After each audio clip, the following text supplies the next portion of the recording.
Welcome to DRJ's webinar series brought to you today by Carbonite. I'm Bob Arnold, President here at DRJ. We thank you for joining us and hope you gather some great information from today's webinars. Everyone's phone has been muted. We ask you to utilize the question panel you'll find on the right-hand side of our screen. Our speakers today will attempt to answer as many of these as possible at the end of today's session. Again, today's sponsor is Carbonite, and the topic is Exercise Your Way to DR Cyber Threat Testing Zen. We'll be discussing how to conduct a real-world cyber threat exercise. Our speakers today are Michael Herrera and Ethan Cowett. Michael is the CEO of MHA. In his role, Michael provides global leadership to the entire set of industry practices and horizontal capabilities within MHA. Under his leadership, MHA has become a leading provider of business continuity and disaster recovery services to organizations on all global levels. He has conducted hundreds of mock disaster exercises ranging from tabletop to full-scale exercises for industry of all kinds. Michael is a well-known and sought-after speaker on business continuity issues at local and national contingency planners meetings and conferences. Prior to MHA, he was a regional VP for Bank of America, where he was responsible for business continuity across the Southwest region. Ethan leads the demand gen marketing efforts for Carbonite's BCDR and high availability lines of business. He has over a decade of experience working with IT companies on their demand gen strategies, working with such companies as TechTarget, EMC, Oracle, HP, and IBM. He shares a passion for new strategies and technologies in the backup and disaster recovery space and enjoys developing thought leadership content that customers and prospects find useful when developing their data protection strategies. No further introductions. I'd like to welcome and turn the mic over to Michael. Bob, thank you. And welcome everyone to Exercise Your Way to DR Cyber Threat Testing Zen. I'm Michael Herrera, CEO MHA. I'd like to tell you that I have been now performing mock disasters since basically the mid-1980s with Bank of America. But in 1999 started MHA Consulting and have continued on that track now into developing a consulting firm that now works across the globe, across the business continuity continuum. Right now, we've been in operation for 18 years, and we've seen a tremendous change in how we've conducted mock disaster exercises.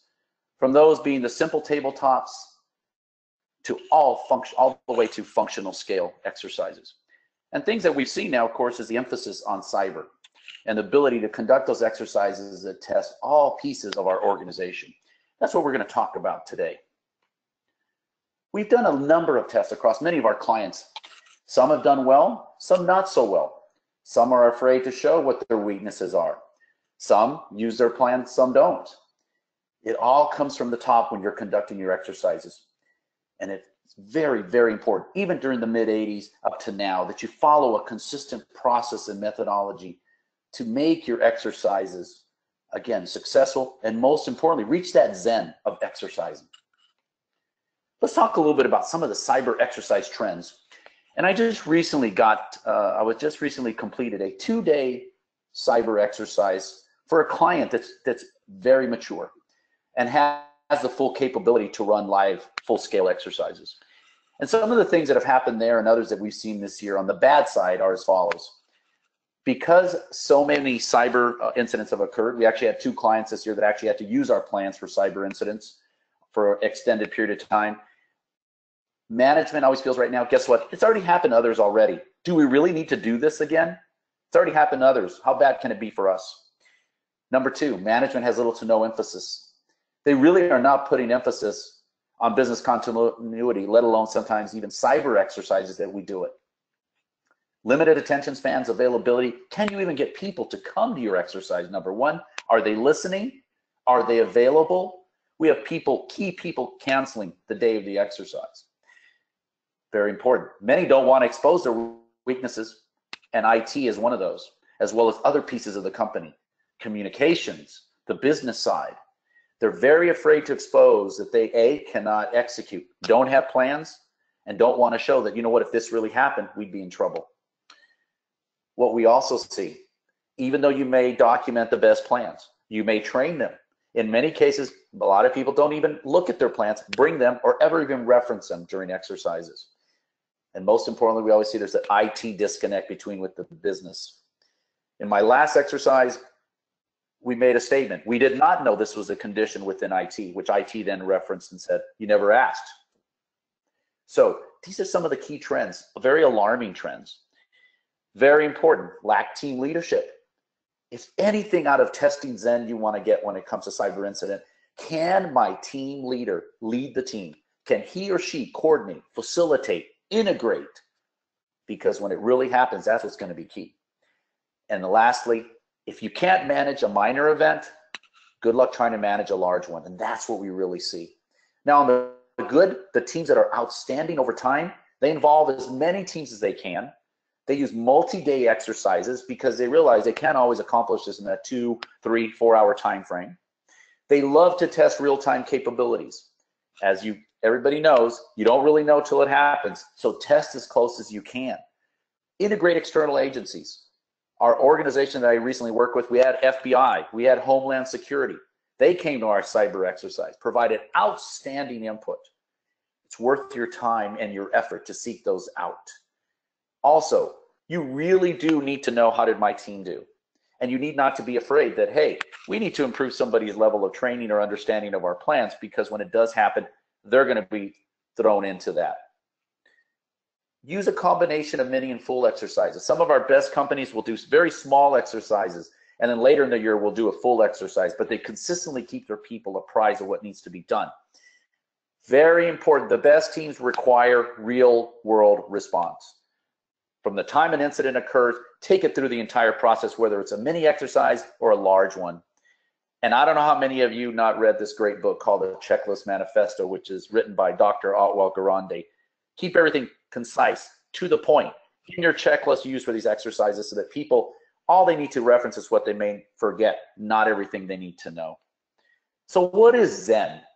So if you look at the Urban Dictionary definition of Zen, it's one way to think of it. It's a total state of focus that incorporates a total togetherness of body and mind. And you need to apply this body and mind to the corporate world. What is body and mind in the corporate world? And also, Zen is a way of being. It's a state of mind. It involves dropping illusion and seeing things without distortion created by your own thoughts. So it incorporates body and mind, in my opinion, is our technology, our stakeholders. It's also our processes and our plans, all put together. And when it all operates properly and you test it and you execute it, it drops that illusion and allows you to see things very clearly. And I'm going to tell you right now, it's not going to happen after the first time. It's not going to happen after the second time. It's a multi-year process, so that over time, by integrating all the body and mind of your company, you begin to see things clear and you know what to do. And here's what I see as the body and mind. And it's amazing, as I've started testing, like I said, doing mock disasters back in the 80s, all the way to now. And you really see, again, this body and mind has expanded dramatically. And again, I may even have missed some people here. But if you look at our technology aspects, all the people you need to involve in a cyber incident exercise, from infrastructure, voice, data, databases, data backup, disaster recovery, all your third-party SaaS providers, and then all of my stakeholders, senior management, business continuity, communications, legal, HR, down to external agencies we work with. And then we have to use all of our plans. Major incident management. So many of the key big organizations today have major incident management plans already. Our computer incident response plan, crisis management, data breach, third-party plans, and then our process. Incident command. They need to be able to collaborate across multiple teams you see on this slide here. Can they make decisions? And do they have a process to make the decisions properly? Can they document what their action plan is? Do they know how to communicate internally and externally? Do they know how to get business back up, recover, and then return to normal? This is our body and mind. And by working on testing, you want to begin to have this body and mind to work together very effectively, efficiently, in a very clear manner. This is the struggle. And what we see so many times, people will try to incorporate way too much. We need to start small. Crawl, walk, and run. So, on top of this complex body and mind frame, you then need to throw a mock disaster on top of it. So what is a mock disaster? It's a simulation of an unplanned event that requires those that are part of that body and mind participants to use the plans that you've developed for them and the processes behind those to determine what are the steps we need to take, what are the actions we need to take that would successfully allow us to assess what's happened to us, what's my response, how do I get the right resource to do what I need them to do, resume our operations, and return to normal. Now, in the majority of cases, again, it's simulated, it's not actual. Now, we do have clients that will come very close or will be in full scale, and they will actually either shut down production, move to their backup, or B, they will go to their test environment and recover as close as they can as they would in a real event. That is where you want to get to over time. So incorporating the body and mind, how do I use the right mock disaster process? And I'm going to be honest with you, as I was talking to Bob and Ethan, is so much what I'm going to talk about is nothing magical to it, but it's having the right process. And what we see is what people don't do properly when they do testing is they don't have the right process. So they A, make a lot of mistakes, they don't get the right people. A, the scenario, or B, the scenario doesn't work. C, the logistics are terrible. And so in the end, the entire exercise fails because it doesn't meet its objectives. So first and foremost, what's the approach I need to do? One, I need to know who needs to be involved. I need to have the right people involved. Need to make sure that I look at my body and mind and know who do I want to involve across this continuum, across my company. Have the right people involved. Pick them properly.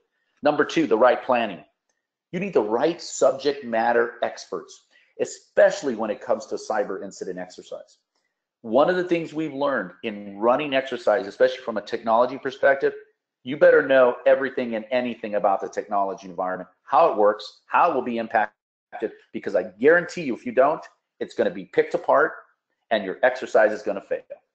And as we all know, people fight the scenario.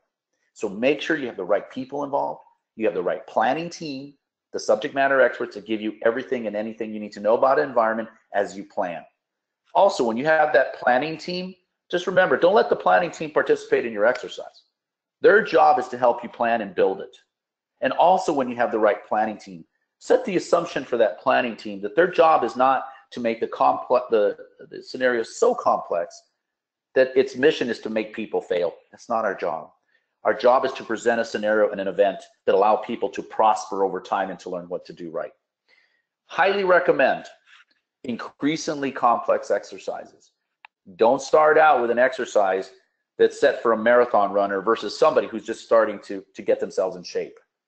Start with that easy exercise that still works across that entire body and mind.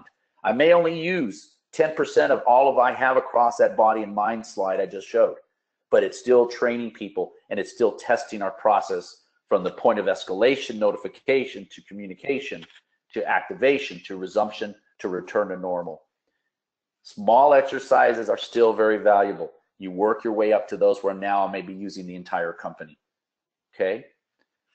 Train participants.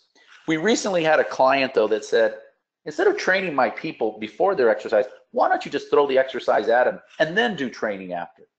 So think about that approach. That's something we may try just to see how people take a look at it.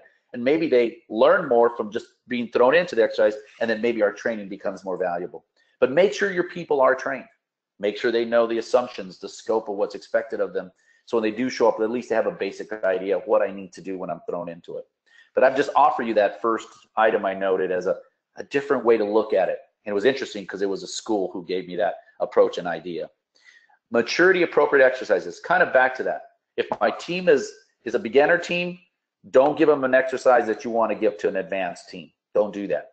You're looking for problems, and also remember it's your job. And when you get this many people across that body and mind continuum of your company, you're pretty well exposed with everyone looking at how you're going to perform this exercise. I cannot emphasize the next one enough. Document, document, document. Make sure you have that process when you get this exercise in play, that you have every form, every action item that you need to document. So when you're done, your process becomes better. And at the end, always update your plans. So what are the types of exercise I can do with a cyber? You can either do a tabletop, which is the simplest form, make it easy for them, no, very little stress, small group of people in a room, get them together. Then you can go through a much higher level, which is a walkthrough. You start to give them a more complex scenario. Functional, you're pretty much, this is when people, again, very few people are reaching the functional drill or the full interruption. This is where by using that exercise approach, you're reaching a level of complexity that's required people to activate, really activate your backup capabilities and either go to them but not use them, and or in the full scale, you actually use those. So most people, when it comes to cyber exercises, are typically in the tabletop or in the walkthrough drill simulation.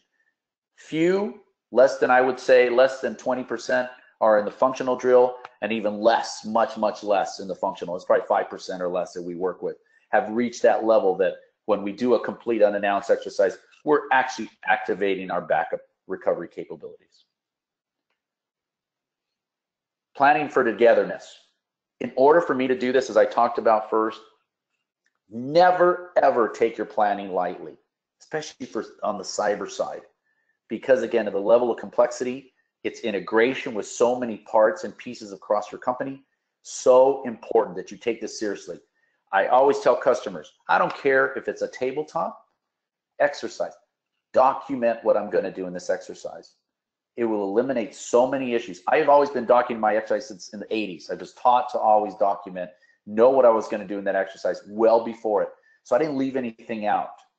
Because all of you that are on the phone today, on this webinar, we've all been in those exercises where we forgot something or something got exposed. It may be something small, but in the end, we know how it reflects on us when we do the exercise. So use that exercise planning team first. Get those right subject matter experts that really know what's happening behind the scenes. Know how to build a scenario that works, that doesn't leave anything out. So you know when you receive responses to your updates or your injects in your exercise, you know how to respond, and or they can help you. We already talked about the maturity of the team. So important to have that exercise built around how mature that team is. Time constraints. Again, the reason I tell you this, we've gone from having as much time as we needed back when I first started consulting to organizations now limiting the time for exercises to very small amounts of time. You have to get innovative.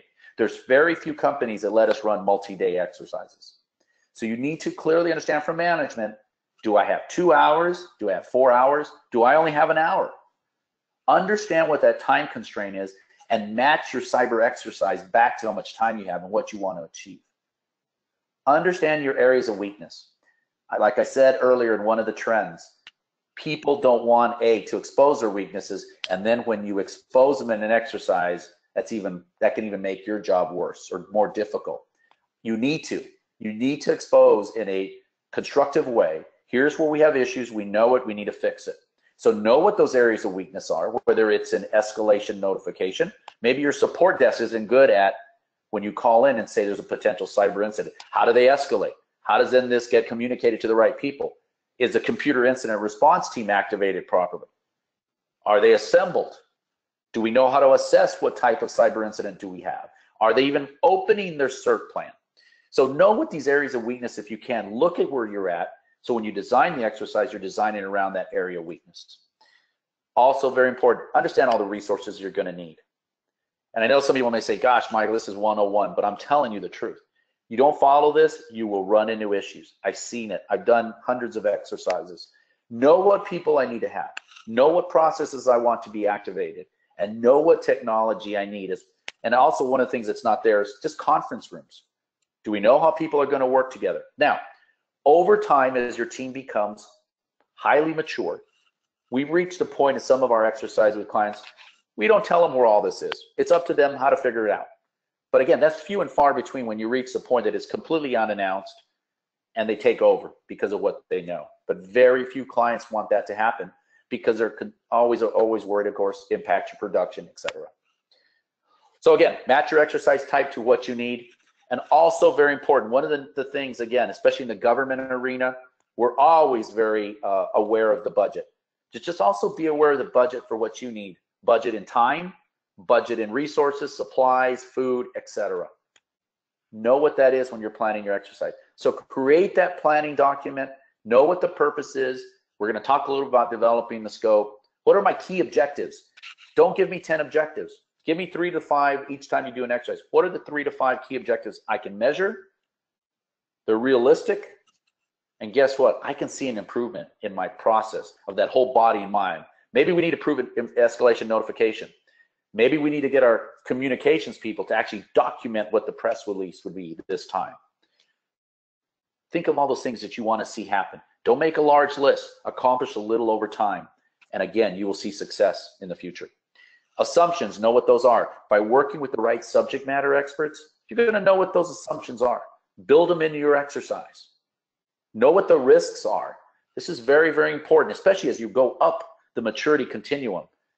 If you're going to start to activate backup sites, or you're going to have people logging in like we did this last time, guess what? They logged into the wrong VPN. They logged into production versus the test data center, the recovery data center. Know what the risks are ahead of time, what you could do based on your exercise. What are the risks to people? What are the risks to the processes and the technology by you executing this cyber exercise? We've seen people make mistakes that have impacted production or impacted people. So understand what those risks are ahead of time. And then always as you do your planning, keep track of your action item list. We typically like to start planning for our cyber exercises, depending on the complexity. A low-level complexity exercise, tabletop, typically we'll try to plan at least 45 to 60. A moderate, 60 to 90. Highly complex, we could be in the 90, 120 day, depending on how complex it is, maybe even 180 days before. Nothing beats you being well prepared, especially on the cyber side. I'm not just saying for other exercises as well, but what we've seen is we've had to increase our planning time because of the complexity of cyber exercises, the number of people, processes, and technology involved. Now, facilitating Zen. We got to get all these people together. They're all going to be in this conference room, or they're going to be virtual, or they're going to be on video conferencing. You need that one person or persons, because you may need, because of complexity, more than one, but you always need one person who's fully in charge, who's an excellent facilitator. And what I always tell people that are leading this exercise, if you are not a good facilitator, please find someone that is, because you need that individual, he or she, to be able to moderate, to know when to stop people from talking, to ask people for information, to make your exercise a success. They need to be able to change the exercise on the fly if needed. They need to keep it on time and keep it to the point so that you feel confident in the end your objectives have been met. That's what it all comes down to. Then what did we meet? Doesn't mean that we may fail, but did we still meet our objectives? Did we learn something? Did we move forward? Hire, or if you have someone inside who's really good, get that good facilitator. Find that person that's going to lead the exercise really well for you. And if you need more, that's understandable by the complexity, but always have one facilitator who's the person in charge when it comes to that. Can't stress this one enough. This causes a lot of stress for people, and especially some of the exercises I've been to at very notable clients or government agencies or schools, we had to bring observers. And worse than observers is bringing in evaluators, people that are actually, their job is to evaluate how you manage the exercise and grade you.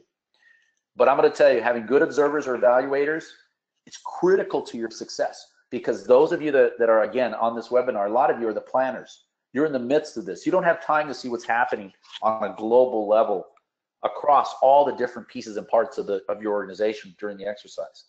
So bring those folks in. Who do I need? Who could be a good potential observer or evaluator? We always look to use audit.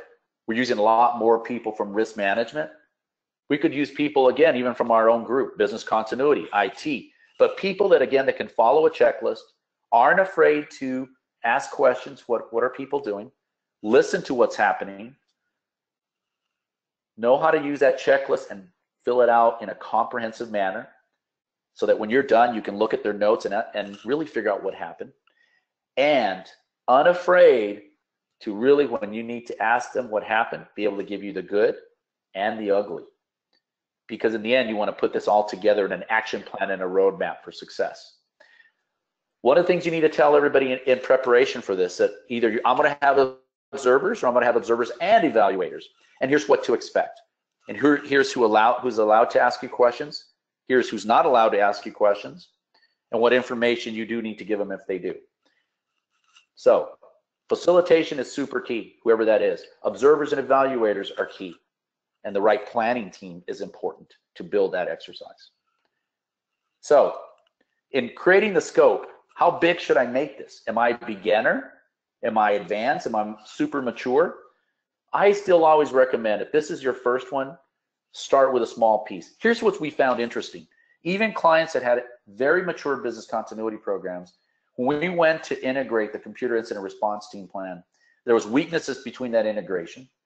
And or we found a lot of times, even though the CERT plan or the computer incident response team plan was well documented, we found that, again, the team wasn't either utilizing the plan, or very few people actually knew how the plan worked and how it integrated with business continuity. So even in those advanced arenas, we made decisions to start at a very small level. Start your incident management plans, or I'm sorry, cyber incident exercises. Start them at, again, maybe start with just a tabletop and only this computer incident response team. Let them start first and let them crawl. Let them understand the plan. Let them know how they expand to the rest of the body and mind of your organization. Because once you bring IT together with the business, you better be prepared for that connection, that ability for them to communicate in a business-like manner so they understand. Because I'll tell you what will happen sometimes, and this is, again, I'm an IT man from my background as well. We got to be very careful when IT talks to business, because we need to talk in business terms and what it means to them and how it affects the business. So one of the things I do recommend in your scope, never cheat the scope of your exercise. Always make sure that at least you always test a critical path, whether it's a very, very simple exercise or very complex. Make sure that you always test, can we escalate and notify? Was that process done? Do people even know where to assemble? This last exercise, we had people that, again, even though it was defined, they didn't know where to get together. Is it my bridge line? Is it a virtual? Am I in actual in a physical conference room? So important. Do we know who's in charge? Do we know who's in charge? And I'm sure a lot of you listening today will say, yes, that's an issue. Who is in charge? And is he or she or their backups fully capable of being in command and leading their teams? Are they too tactical versus strategic? Do they know how to coordinate, facilitate? Do they know how to assess? Does the team know how to do an assessment of the situation? What's in the plan and what actually happens so many times is two different things. Do they know how to plan a response? When you ask people to do their planning, make sure, test that out. Do they know how to do an action plan? An action plan is not 200 steps. An action plan is a high-level strategy we're going to use over the next 24 hours or 12 hours, and then let everyone else tactically implement it. You know what resources we need to implement and have them activate this process? And very importantly, do they know how to evaluate? So important, as you can see this scope. Make sure, again, you look at who it is and what you have in place before. So in developing a scenario, challenging them, please, your scenario should tell me a story. It should tell me, here's what happened in the beginning, here's what happened in the middle, and here's how it ended. It should tell me a story. It may be a complex story from how things started to how they ended, but it should tell a comprehensive story that makes sense. That's why we go back up to that planning team. Have the right subject matter experts. I always love to get on a whiteboard and I will just put out the scenario and we build it together. And it's amazing what you can accomplish in a short period of time if you have the right subject matter experts. You know, one of the trends that we see now, that in many cases clients are like, I don't care what the scenario is. I'm more concerned about what the impacts were and how do we address those. So you see a lot of people saying it's more about the impacts versus the scenario. But I still believe my scenario should tell me a story, because people always want, well, what happened? So tell me a story. Have me a beginning, a middle, and an end. Make sure whatever scenario you build, when you plan it, should elicit the right actions. Like I said, you have that body and mind, you have so many pieces and parts. Well, what pieces and parts need to be activated? What actions need to be taken by each of those pieces and parts? You've got to think about this ahead of time. Because again, once you get in that scenario, there's no stopping it. And people are going to fight you, and they're going to pinpoint everything that's not right, whether it's right or not. And I'm just telling you that. Do your research. We talked about that. And I'm going to tell you, one of the things we found, doesn't have to be complex to be successful. I have done exercises that, in my opinion, were so elementary that dumbfounded the organization. And it shows what areas we need to fix. So it doesn't have to be complex to be successful. And we're not in it to fail. It's never a failure. It's always, what did we learn? Can we move forward? What didn't go right? And did people learn something? Here's a highly thing I'd recommend in your scenarios. Put pauses and breaks in your scenario. We use these very, very effectively. One of our clients was the school district of Sandy Hook. And our job was run highly complex scenarios over 3 years. We use pauses and breaks very effectively in those scenarios to allow people to reset the scenario, to give people the chance to think about it so that we could teach them and not say, okay, it's not a failure, let's reset what you just said, or reset what actions you were going to take. Let's reset, let's rethink, and let's think what we should have done. Use pauses and breaks properly throughout your exercises to let people, give them a break. Because again, in these exercises, this is where we want mistakes to be made. Let them make them, say, okay, reset, how would we have better handled this? And then start the exercise again. Don't be afraid to do that. We've had clients that have said, I don't want them to have any pauses, I don't have any breaks, because that's not what really happens. We've seen it on the flip side where it's worked well. Because remember, what we're trying to do is train people to know what they need to do. Now, so always in your mind, when you are planning the scenario, generate the best exercise. Come up with 3 to 5 objectives, use the planning team, make sure your objectives align to the scenario, and build your injects. For those of you, again, listening today, injects are the updates, the changes to that baseline scenario you give people. You come out, you tell them, here's what's initially happened, here's what we know, and then you provide those updates.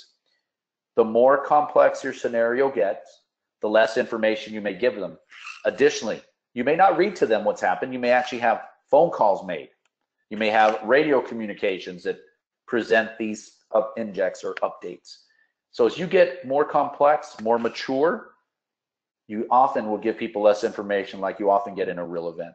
And you let them deal with it using their processes and their plans and their people. You challenge them more. So important. Always validate your scenario with your exercise planning team. As you guys are building it, use that exercise planning team. You build it, you build the baseline scenario, you build all the updates based on how much time you have. You have this beautiful framework. Here's the beginning, the middle, and the end. You throw it up on the wall and you let everybody pick through it. Does it make sense? Did we leave anything out? Who are we missing on our people, our technology, our processes? Could this even ever happen? The one thing I'll say about that in today's world, anything goes. When I first started doing exercises in the 80s, it was very difficult because people would say that'll never happen. In today's environment, if you look at the threat matrix, anything goes and anything can happen. It's all plausible. So here's examples of some scenarios.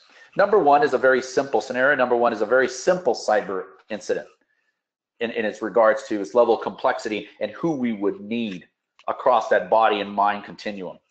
Something could be as simple as you either send an email, they know ahead of time at least something's coming. You always say it's a mock disaster, but you send something to your support desk and says, hey, we have a ransomware notice. We got a ransomware notice. I actually had this happen to a colleague of mine that runs a trucking company. Ransomware notice. They get it. You then say, hey, we've had a critical database that's been compromised. They want $100,000 to unlock it. You then also find as part of your scenario that guess what? Our database backups have been compromised, which in today's world, absolutely, this happens more and more. Not only do they hit, again, the production environment, but it's been there for a while. It's on your backups. And in your scenario, you could say, hey, we have to go back 1 month before we have a clean backup. It's also the busiest time of the year, and customer service is highly impacted. This is a very simple scenario you could use to, again, start to just not all the pieces and parts across your company, but here we would test support desk. Here we would test applications. Here we would test database. Here we definitely would test communications. We would test escalation and notifications, but on a smaller scale. It wouldn't be as complex as the second scenario on your right. But start with these simple scenarios. As you can see, creating the scenario doesn't take much time. And I know a lot of you in IT and business continuity on this webinar, you've done this before. And this is probably the best part of my job, as I tell people. I love to come up with scenarios. Work with those experts. There's things behind the scenario number one. If you ran it at your company, you know there's many pieces and parts. It's like just like a watch running behind this scenario that you know have impacts not just today, not just next week, 6 months from now. So you could utilize this scenario and build around it. A highly complex scenario is number 2. This is typically could be a multi-day. This could be a big organization and said, CIO suddenly gets a call from the FBI cyber team. And I'm going to tell you right now, look for those resources.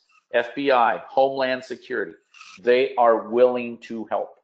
Now, it may take you a while to get one of those people to come to your place or be willing to even say, I'm going to simulate a call for you. But they're out there. Those resources are out there. They'll help you.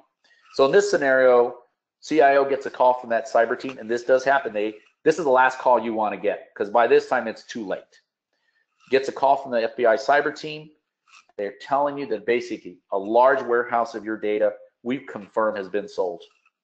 It's been sold to actually a competitor of yours. And also our undercover investigation that's been going on for a while, we now know it's an insider from your company. This data we found compromises your executives, your operations, your strategic plans. All the news agencies are then leaked information. Your stock price, we found out, has been manipulated because of the sale of information to your competitor. And then your CEO commits suicide amid allegations he leaked the data. Highly complex scenario. You can change this. As you can see, scenario 1, much simpler, not as complex, affects one application, doesn't affect as many people across the body and mind of my organization. Whereas scenario 2, this is full scale. We don't know what it's impacted. We got to get as many people involved to see how long has it been there, how long have we been leaking data, who all is involved across the company, how do we even issue press releases and communications for this, what does this mean to our company, are we going to go out of business, how it's affected our stock price, insider trading, who knows. You can see scenario 1 versus 2. You can build around these as well. Here's one thing that one piece of methodology we use a lot, and we tell teams, because again, teams aren't always together as much. They don't know how to always work together. We always tell our people that are in charge, our commanders, incident commanders, or crisis leaders, or CERT leaders, use this process to see things without distortion. So it's a consistent way to assess when they're in a scenario. It's called the API approach. A-P-I-E. A is assess. What's my current situation? What do I know it is, and what do I know it isn't? P, based on what I know about the situation, what it is and what it isn't, what's my high-level plan to address it right now? It doesn't mean it's my high-level plan for the totality of the event, but just for a specific period. I, now I know what it is and what it isn't, what my plan is. Who do I need to get to implement this? One of the biggest issues we've seen with a lot of teams is they don't know how to take their strategic plan and let people below them tactically implement it. Remember, that's your job, is to use the entire organization. You know, there's a real proven fact. As events become bigger, you need to expand the people amongst you and let them work. The event is smaller, you have smaller teams. Event is bigger, let other people come in and help you execute. You'll be more successful. Now that I've done my assessment, I know what it is and isn't. I know what my plan is. I've now signed it for people to tactically implement. How well did I do? Are we making progress on that action plan or not? Very simple process. If there's one thing I would always show teams, if you don't have a plan or a real defined approach, at least use this API approach. So this is just basic. A lot of people know this in doing these cyber exercises. I always say, have those, and in managing these exercises or these type of scenarios, always have those pre-meetings, know what people need to do, at least give them an idea of what's expected. Again, in those highly advanced organizations, they do enough training, they're like, it's unannounced, let's go. But in organizations that are not, have those meetings, get people prepared what's expected. You're not gonna tell them the scenario ahead of time, but at least give them an idea. Because I will tell you today, people do freak out. People, a lot of cases, I've seen people that do extremely well in the day-to-day environment, that when you throw them a scenario, it's hard on them. So you gotta get them as best prepared. Doesn't mean you're gonna give them all the answers, but you wanna train them to get them into that stress level that they can accept it and move on. Know, again, how to share all your information. One of the biggest issues we've seen is consolidating issues across the organization during an exercise. What did our support desk do? Did our CERT team, what are their issues? Did our communications people have issues? How did our senior management do? How's our business recovery side? What are all these issues? We need to coordinate all these issues. You can't be everywhere at once. So you need to find a way to coordinate all these issues. So in the end, You know what's happened, how it happened, and what I need to fix. Always hold regular status meetings. And make sure, please, when you do these status meetings during the exercise, you have really good facilitators, person that can lead these status sessions in a very comprehensive, concise, and consistent manner. There's nothing worse in a highly complex event that you have somebody do a status meeting that lasts for an hour, 2 hours. I should be able to go to a very effective meeting that tells me the status of people, process, technology, and our action plan. Very quickly, concisely, in a consistent manner every time. So important. Remind people to use their documentation, not off the top of their head. And in your documentation, whatever you have, it should only be what a professional might forget, not everything they need to know. And we talked about this earlier. Make sure you have that one facilitator. And if you need multiple, there's always only one that should be in charge. And lastly, again, managing all of this, one thing drives me crazy. He's going to a client, conducting exercises. I come back the next time, and I've got the same issues that I had the last time. So important to resolve those. And if you can't, or your company won't have the budget, then understand that, but note that. Communication. This is probably where everybody fails. This is where we see not only this computer incident response team during the scenario failure, we see individual teams fail, and we also see communications fail, the actual communications department. How well did we communicate this in a simulated or real manner to our internal stakeholders, our external stakeholders? Are people telling me what's happening? When you do your scenarios or events, I've seen people where I may have separated them just from a wall and have them in the next room, and they still don't communicate to each other. This is probably the biggest thing you want to test in your plan. Can we communicate? Can we communicate the right things? Do we know what we need to do? And are people aware of what's happening? Like I told you in that last exercise, when I asked a specific question of IT and they said, well, you never asked, why did I need to tell you? That was definitely a lack of communication. So important in managing that discipline of communication. Because I will tell you, anything else we see in most places, this is the biggest failure point. Did we communicate? You will get through the event, you will survive in most cases. But I'll tell you, it's a lot easier when you communicate effectively and you have that incident leader that knows how to effectively make sure everybody across my organization communicates effectively. And then also, most importantly, in this communication process, you have a single source of status and updates. In the end, make sure whatever results I get from this in the documentation, you adjust your strategy to make sure that whatever we're doing gets better. All your documentation and procedures are updated. Most do not. It's up to you to do that. Make sure all of our business continuity plans, crisis communications get updated. Also, you may need to adjust your budget because you may find some serious issues. And during cyber incident exercise, we often do. We find a lot of major issues. And then again, manage your actions and action items. So remember, in the end, it's all about this body and mind, getting all of these people to work together. I'm going to tell you, it's not easy. So when you move from that small exercise, so I tell you, crawl, walk, run.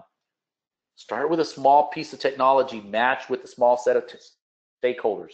They use maybe a subset of all these plans that then work with a small subset of the processes. Build on it over time. Build exercises. And as you conduct exercises and you learn what you should have done, document that. That'll definitely help your team. So when if it ever does really happen, you've got a list of what you can do. And then over time, build in where you're using your entire body and mind. Hopefully that was helpful today. I want to thank you. And Bob, I'll turn it back to you and Ethan. Wonderful. If we could transition over to Ethan's slides here, and welcome Ethan from Carbonite for a few slides here. And then again, if you do have any questions for either Michael or Ethan, you can find the question panel located on the right-hand side of your screen. So I'd like to turn and welcome the mic over to Ethan now. Great. Thanks, Bob, and thank you, Michael, for that excellent content. That was really insightful, and it cannot be understated the importance of frequent testing, realistic testing that's based on real-world scenarios, and a lot of the stuff that you preached is something that we echo here at Carbonite when we're working with clients on recovering from all manners of disasters, whether they be weather or human-related or cyber threats or anything like that. So definitely great stuff, and I hope everyone got a lot out of that today. Just a quick note on Carbonite. I'm not going to spend too long on these slides because we want to have plenty of opportunity to answer your questions here, but just to give you a quick overview of what we are and what we do. We are a data protection company with a complete range of products that span the data protection portfolio, from endpoint backup all the way through server backup and disaster recovery products to high availability and failover. So we run the gamut as far as data protection is concerned. We have over 26,000 customers, 100,000 plus and counting successful data migrations, a really high customer satisfaction rate whenever we work with folks, either on the HA or BCDR side, hundreds and hundreds of petabytes of data under our management, a lot of great partners and VARs and MSPs that we work with globally to help deploy our solutions, and of course, years of experience on both our double take and eVault side of our product line. Next slide, please. So really, our story is all about data protection options for basically every instance of your system, whether it's cloud, virtual, physical, and even legacy systems. So we sort of tailor our solutions based on what your recovery time objectives are. So it's really all about blending the right mix of sort of traditional backup and DR type of products, where maybe all you require is hours or days of recovery time, where I would say business important systems rather than business critical systems, where you're just looking for something that is going to provide you a good amount of backup retention and give you support for compliance and retention in that respect, and sort of not be too cost prohibitive in terms of being able to keep that information highly available. But then we also, on the other end of the spectrum, if you're working with business critical data and systems that have a very low tolerance for downtime and require seconds or minutes of recovery, then you're going to want to look at our high availability product line powered by Double Take, which allows for immediate failover and support for all manner of cloud-based servers and systems. Next slide, please.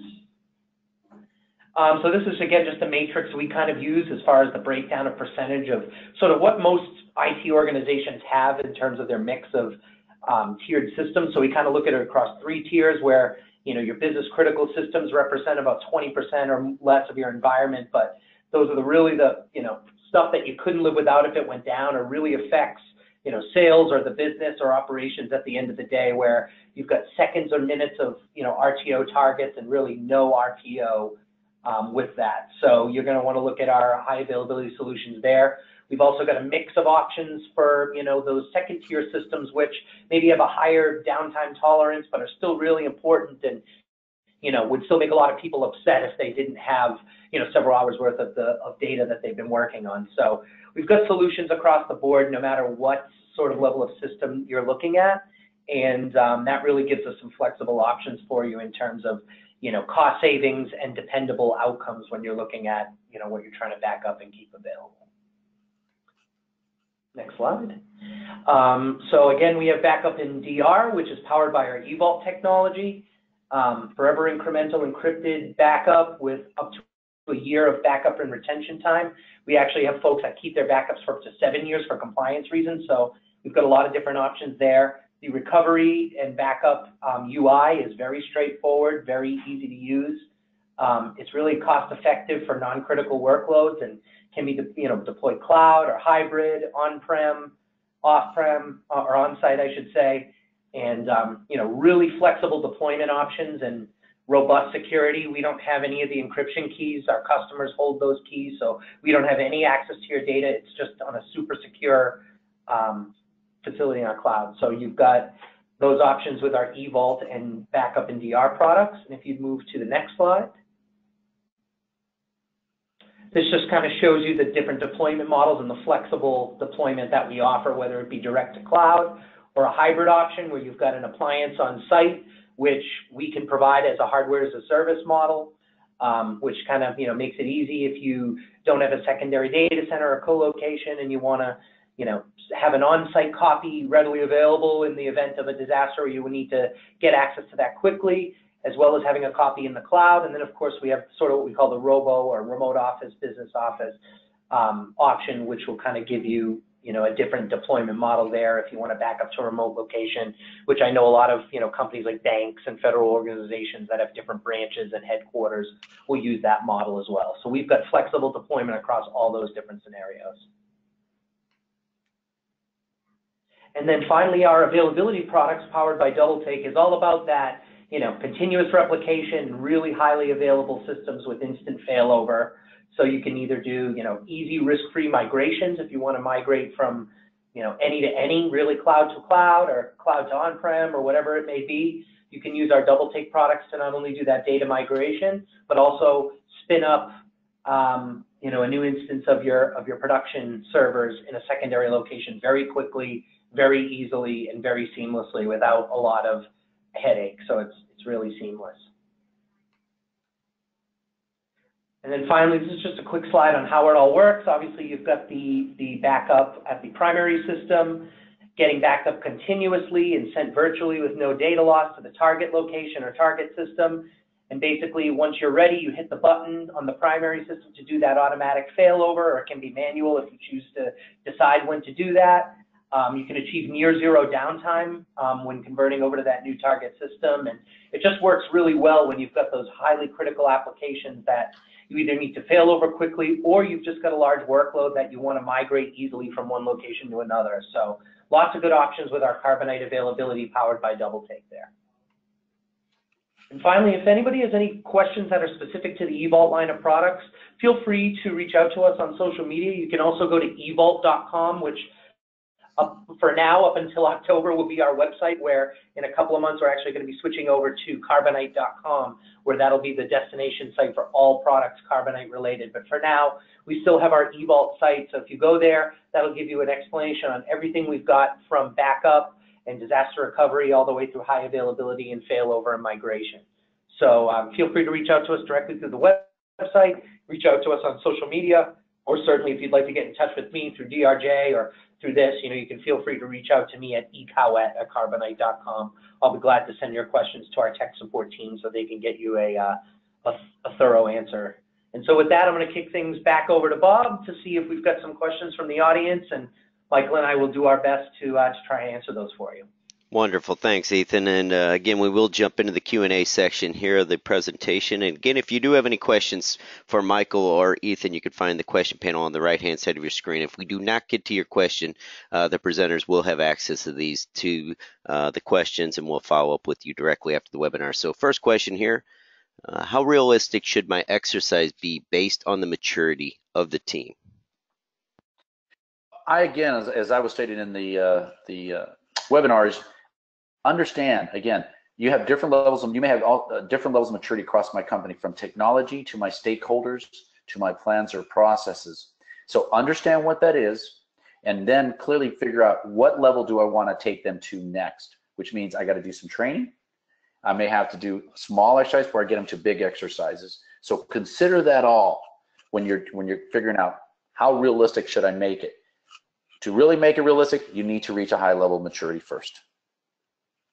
All right. How much of the scenario is provided to the players at the beginning of the exercise? Exercise documentation provided to the players. Now, again, when we first start with clients, people receive, for example, we will provide them with more information than those that are highly advanced. And additionally, what we'll do with those that are just starting, we'll not only provide them with either the baseline scenario or and for each update, we'll provide them with what we think they should do. We'll say, you have 10 minutes to address this, or 25 minutes, and here's questions you need to answer. So you're prompting them to success. Whereas those that have done this for over years, you give them limited information and you give them no prompting questions. They go off, they know what to do, they follow their plans and their processes. So you build this ability for them to succeed on their own by first prompting them, and then over time taking more and more information away from them and letting them to address it like they would in a real event. All right, how can I make sure a realistic cyber threat exercise doesn't cause unintended downtime or disruption to my production servers? So critical of a question. And if you remember right, in our planning, we always address the risk with our planning or subject matter expert team.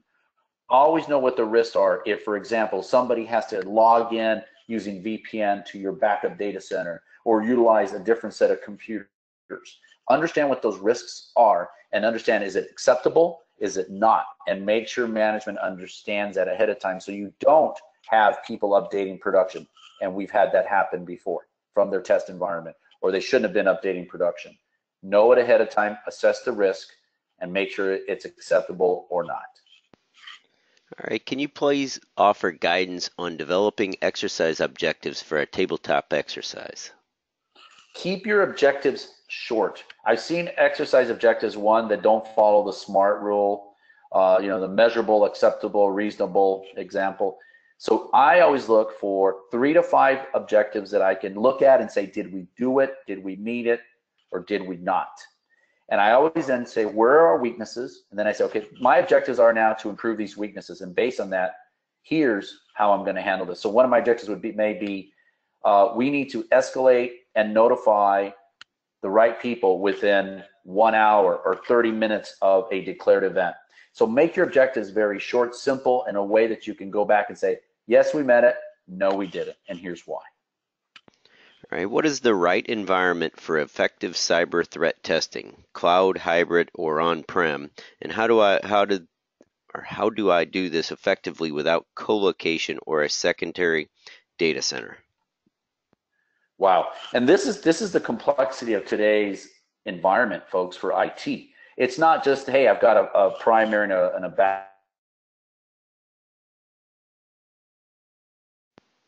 Oops, looks like we might have lost. Each one is different. Each one is lost. Each one is different, excuse me, Bob. Okay, sorry, we lost your mic a little bit there. Okay, sorry about that. Am I back? You are. So, okay. Ethan, you want to jump in anything on that one? I think it's important to look at, your options when you're thinking about, whether you're looking at high availability or looking at something that's going to give you an easy way to spin up that secondary site and, get it failed over and failed back very quickly, versus something that, maybe your organization can't afford. It's too cost prohibitive, looking at, electricity and server costs and hardware and, staff and all of the stuff that you have to have at that secondary location. It's cost prohibitive, I think, for a lot of organizations. So is an option like DRAS or a disaster recovery as a service option something that's right for you based on your environment? So it's really based on your unique needs of your environment. It's most organizations, as Michael said, it's heterogeneous. So you're looking at a really complex set of scenarios. So it's really what's going to get you the best cost-effective option, but something that's going to allow you to be flexible with how you test and how often you can test. So for a lot of folks, something like a DRAS might be a good option. And Michael, I don't know if you could maybe touch upon that a little bit, and kind of in your experience, have you seen folks using like a disaster recovery as a service model versus folks who use more of like a high availability model with their secondary or co-located data centers? Yes. And which one might be easier or better, or is there a better choice? And I'll be honest with you, Ethan, there's no easy choice. I mean, because you know what people always say, they'll think, hey, DR is a service, I don't need to do, as much, or I have my own site. It still requires the right amount of planning and making sure when it's executed right. But I've seen people use all facets, and when it's done right and the documentation there and the testing is done, then I've seen it used effectively. So, but again, I've seen all people use all facets, internal, DR as a service, etc. Well, wonderful. I think we're coming down to the top of the hour. There are tons of questions still getting submitted. So if we did not get to your question or you want to follow up afterwards, you could certainly reach out to us. We can get the questions over to the presenters here today. Great topic, especially in the light of what's going on today with the Equifax breach and the Deloitte issue yesterday that was just released. So some great information here, Michael and Ethan. So any parting words here today? Well, again, everybody, best of luck. Be prepared and make sure you test that body and mind and make sure when it does happen, you're ready.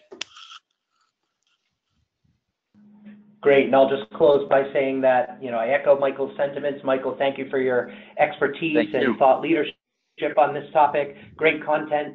Know that, Carbonite has solutions that can make, these types of exercises a little bit easier on you, whether you're, looking at something like DRAS or looking at, a really effective backup and high availability model for your environment. We've got it covered in terms of data protection. So we'd love to work with you and help you.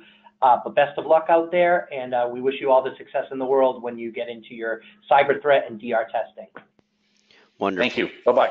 Wonderful. Thanks again, everyone, for your attendance here today. We again hope you gather some great information from today's webinar. DRJ would also like to thank Michael and Ethan for their time today, as well as Carbonite for sponsoring today's webinar. We will be emailing everyone a link to the recording.